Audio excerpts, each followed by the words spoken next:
Greetings to you once again, my brothers, my sisters, in the name of the one we all know as the Lord Jesus Christ. He's above it all, and in Him we live, we move, we have our... there we go. Sorry. All right. How you doing out there? How is all going in your experience of this life and your experience of this world? Do you continue to trust that the one that made you, the one that created you, the one that fashioned you, the one that put you here, also still continues to know, have the plan, have your best interest at heart, has a reason and a purpose for you sojourning through this life and through this experience here? Or have the doubts crept in and come into your mind? Have you struggled with all the thoughts of what all this is about? Have you felt disempowered? Have you felt the attack and the press? Because if you felt it, it's because they're trying to do that to you. If you felt it, it's because that's part and parcel of the journey at this time. Yes, it sucks. It's awful to be on the receiving end of that. But also that is the weapons of their warfare on their side.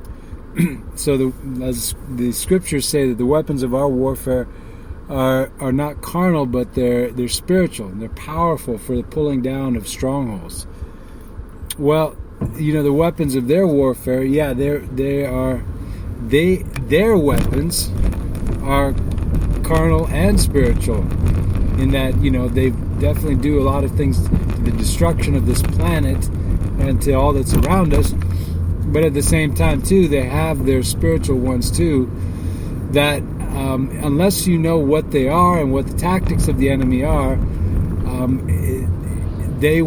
you will think that it's a natural occurrence, and it's not. It is not a natural occurrence for you to be depressed out of your mind. It is not a natural occurrence for you to have, in the midst of all that's going on around us, if you actually stop, for you to be overwhelmed by feelings of hopelessness. That is not natural. The other day, I'm blessed to be at a place with a lot of natural beauty. I was outside, and I know, outside, wow. In whatever will happen with the coronavirus. Now, if you listen to these crazies that are just thwarting everything to do with science, everything to do with truth, everything to do with all that people know about the human immune system, or viruses, or bacteria, or germ theory. Anyways, go outside. It's good for you. While I was outside, I was just looking at nature. And it's amazing. Things in nature, they're working. Things in nature are there. The things that have broken down are the systems of man. The systems of man are what are breaking down. Those are the things that, they're these old constructs. And that's the reason that they're freaking out, and that's the reason that they're trying to make you freak out, because their systems that they've put you into aren't working. And these are predatory systems by design. We've got to understand that piece of it, because in our participation in it, you're already set up by your participation in it to lose. They have that saying with the casinos in Vegas, the house always wins. And why does the house always win? Because they provide the games As soon as you go into that house, you're gonna, if you play their game, you're gonna lose. I'll say that again. As soon as you go into the house, those houses, if you play their games, you are going to lose. And why can you say that? Well, because of, in their case, the law of statistics, the law of averages, the law of, you look at any one of those games that are there.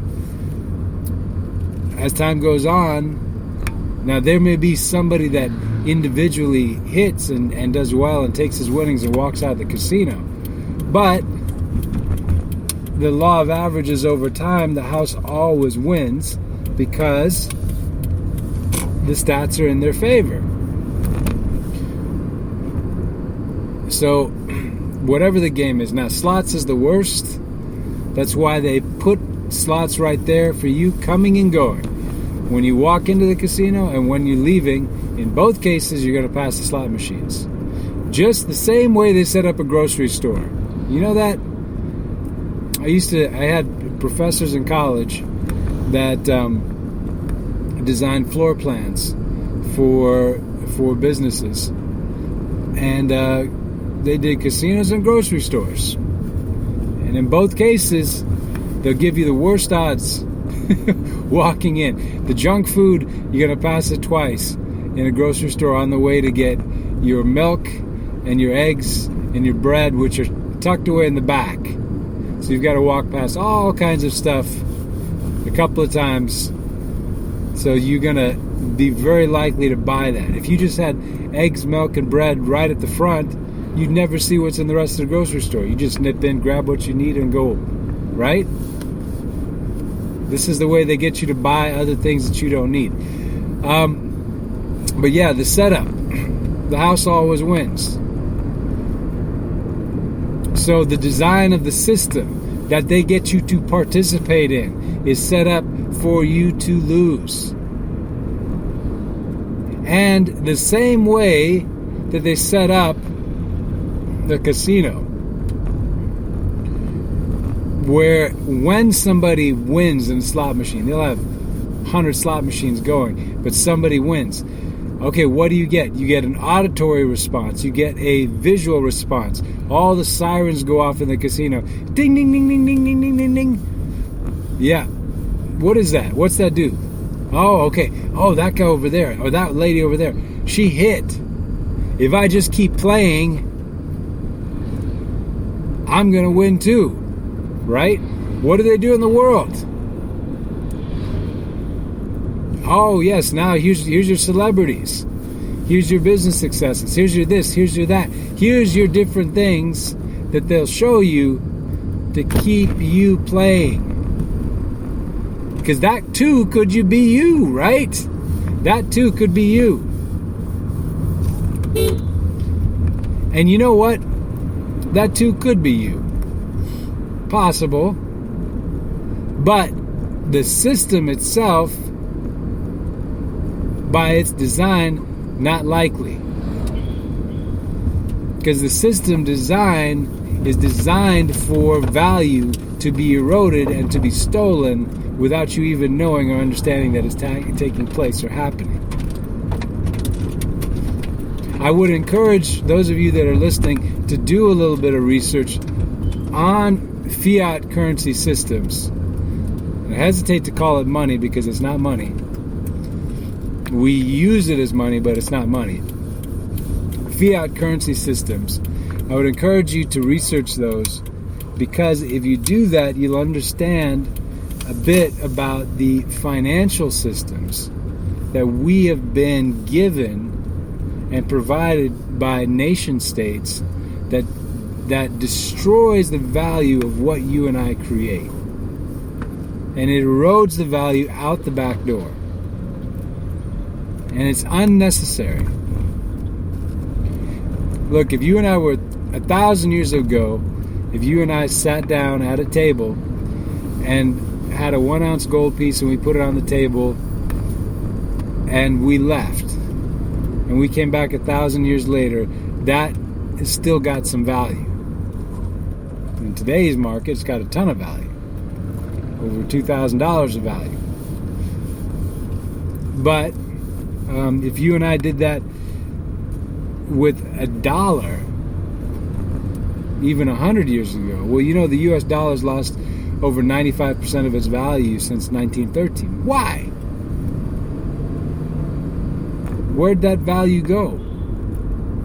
So if you left that on the table and you came back, it's lost value. Where did it go? Because the number's still on the paper. Where did it go? Well, it's been, the value itself has been leached out the back by the very design and the very system, the very people that design the system that we use erode and steal the value through their ability to create more of it, and through our blanket usage of it, and through our lack of options for something else, and through our inability to question the very system that we use in the first place, and through their brutal destruction of anything that is a rival to it. So if something comes up with a better solution and they destroy it, they marginalize it, they demonize it. Why? Because they don't want competition, because they want you participating in their game.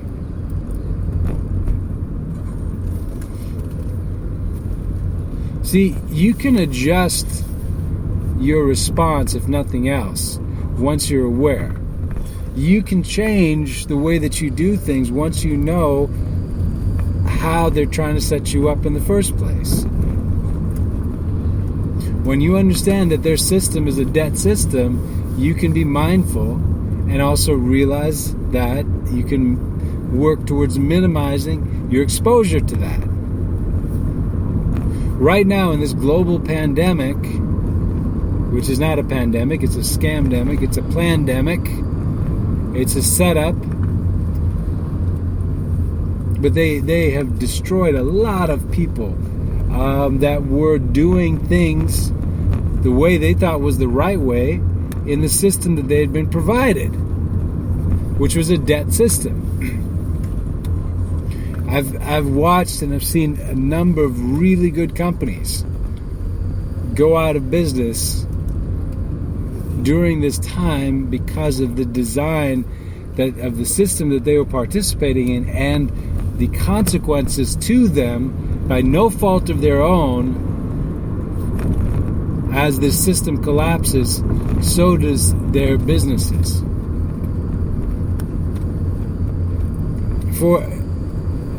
Okay, I'll give you an example. A lot of people in the oil and gas industry.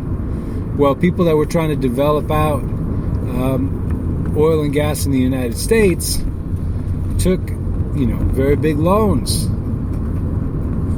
to develop out these reserves, these energy reserves in the country. And when the time came to bring their product to market, they collapsed the global oil prices and reduced transportation. So demand is down and price is down. How does that work? Because that's not usual economic theory. Economic theory, if the price goes down, demand goes up, or consumption goes up. In this situation, demand's down, supply is... It's demand's down and consumption's down as well. Plenty of supply, no demand. Price is down. Because people can't go anywhere. Otherwise they would. And so what happens? All these new upstart fledgling companies in the energy sector put out of business. For a while, they're trying to keep it going, trying to sell their product, bring it to the market, just keep some cash flow going, if nothing else, just so they could finance their debt and pay their workers. But that they can't sustain because they're running at a loss, and it's a bigger loss, and it's a bigger loss. And there it is, out of business, filing for bankruptcy. Now that's on purpose. That's on purpose, you guys. Because they can't weather the storm. And that's on purpose. Because then what they do is they create this is the bad guys now. They create that construct. They create that situation where when the collapse takes place, they buy up all the resources for pennies on the dollar. And then once that's done, then it goes up. Once they have control and once they have ownership and you've been wrecked, then it goes up. Do you understand? It's in their literature that this is what they do and this is how they do it. And if you don't realize that, and if you believe the lie that they sell you, then you'll be destroyed by that lie. You will know the truth, and the truth will make you free. The truth sets you free. The truth quickens you. The truth empowers you. The truth enables you. You know what? If you want the truth, even if it's painful when the lie is exposed, you'll be grateful for it because the exposure of itself is going to be freeing to you. And once you come through the difficulty of reality not being what you thought it was, once you come past that, you can then get on with what's real and get on with your time here in a way that is going to be fulfilling and in a way that's going to actually make a difference for the rest of it. You know, this is why it's awesome when our Creator quickens us and our lives are set free through what is revealed and exposed and through that finished work of Christ. It's awesome because now you know what you need to know and you can progress and you can move forward. And He has quickened you and you reveal you're one in Him. You're one with the Father. And now we need to walk it out. And we need to walk out truth as it's revealed. And truth, because you know what? The lie, it's awful and it's a rude awakening. But once you're awake, you can move forward. Love you guys. God bless you. Drop us an email, faithmix@gmail.com. Always love to hear from you. Yeah, keep on keeping on. Things are good. Things are good. Things are good. All right? All right. Blessings. Talk to you soon. Bye.